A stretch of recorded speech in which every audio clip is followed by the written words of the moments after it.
Hello, everyone. Hope everyone is doing good. I had some technical difficulties, so hopefully you guys can hear me this time. This is Insight Tuesday. This is a time where we go over a topic that is important rather for your RHIA. If you cannot hear me, please let me know so that you're not just hearing nothing as I'm talking. Hopefully, you guys can actually hear me. So I'm gonna actually go ahead and start here in a few minutes. Let me get set up again. I lost my setup, but we're good. As long as you guys can hear me, that's the most important thing. So let me go ahead and share my screen here. And today I wanted to talk about, let me share my screen here.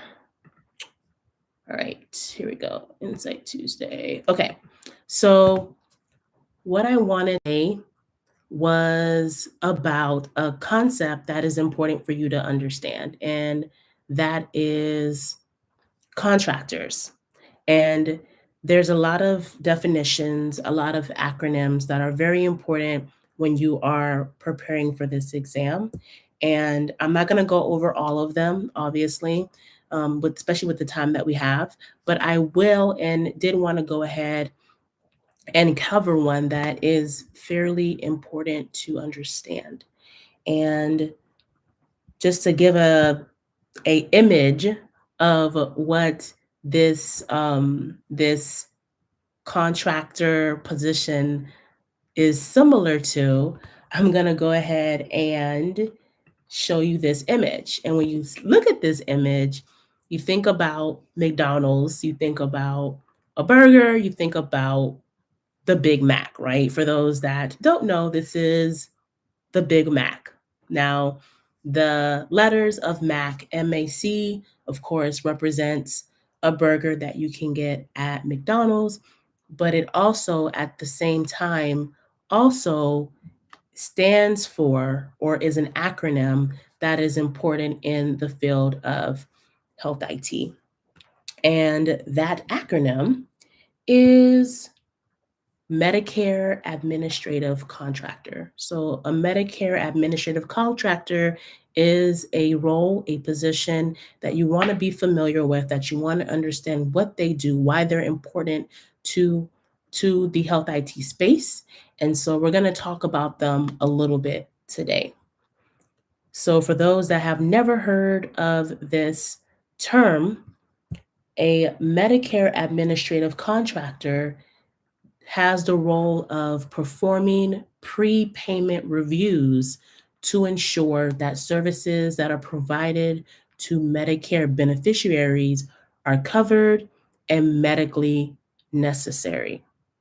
So, this is a very important position to have because they want to make sure that whatever services that a particular patient is being, billed for is actually medically necessary. So you want to know this contractor position in order to, like, whenever you see it on the actual exam, be able to then get that question right. So if you've never heard of this position before, then it's very important that you, of course, look it up and that you study more about it. And a lot of people think that using the internet to study is such a bad idea, but there are actually a lot of government-based, trustworthy resources that you can use when you want to study for things such as MAC or Medicare Administrative Contractor. So what I'm going to do here, I'm going to actually just stop my share, and I'm going to now present to you guys a resource that you should be using, or that you can use, not should be, but can use to help you as you are learning more about MAC or Medicare Administrative Contractors. And it's actually a government website. So I'm going to share my screen again. And when you see my screen this time, you are going to see that I am located or pulling up a website, and I'm going to share it right now. that is actually cms.gov, and they take the time to educate you, the reader, about what a MAC is. And this is something that, once again, you want to know and understand for the RHIA exam. If you never heard of this acronym, please write this down. Check out this website and make sure that you understand what they do.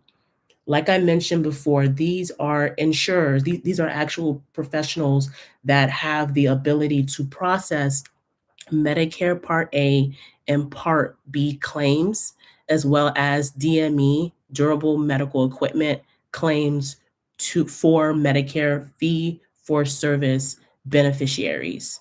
Okay, so you can easily see a question where they will talk about the role of a MAC and then list other types of contractors, and then they're testing you to see if you understand this role, you can recognize this role, and you can pick the right one. So if you don't know what a MAC is, please once again be sure to add this to your list to study and make sure that you understand what these professionals do. Just some activities that they do. They process Medicare FFS claims. They would make an account for Medicare FF payments. They educate providers about the billing requirements. They also are supposed to be able to establish local coverage determination. So they do a lot of work when it comes to, once again, Part A and Part B Medicare. Also, another thing, just to add in here, I wasn't planning to say this, but I'll just say it now. If you don't know the difference or what Medicare Part A versus Medicare Part B means, please be sure that you know that. You want to know what Part A covers, what Part B covers, what Part C covers, and even what Part D covers. That's also very important to know for your RHIA. So there's a couple of things that you can study just by reading this article, okay? And once again, this is a government website. It's trustworthy information, so you shouldn't have any concerns around that. But just to let you guys know for today, I wanted to make sure that you have MAC added on to your list of flashcards when you are in fact studying for this exam. Now, there's some other types of contractors out there.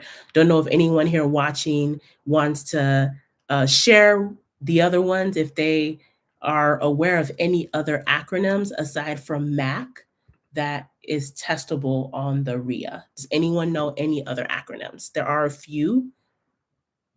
Anyone want to take a stab at it? There's about 4 to 5 that are important to understand for the RHIA.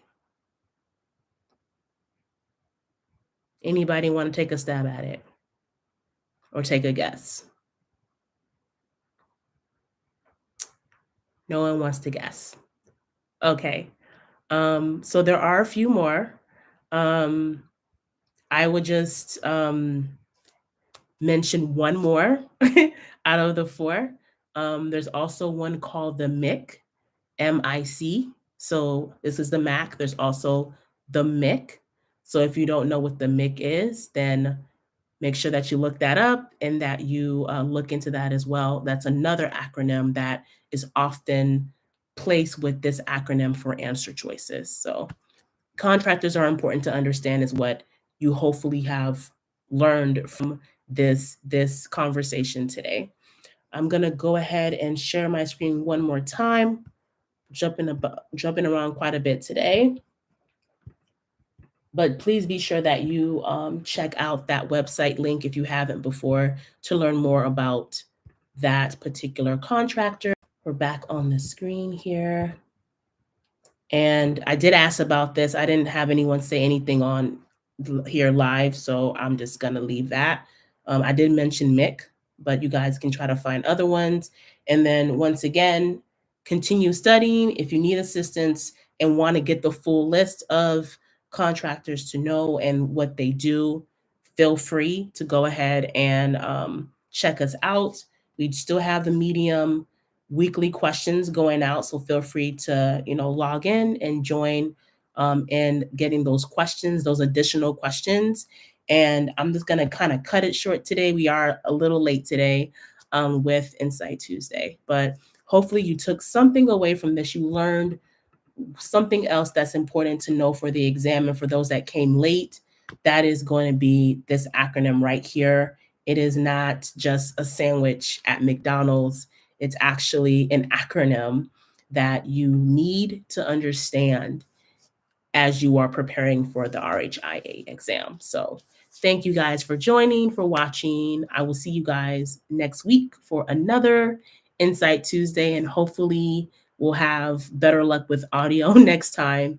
But thank you guys for joining, and I will see you guys next week. All right. Bye, everyone.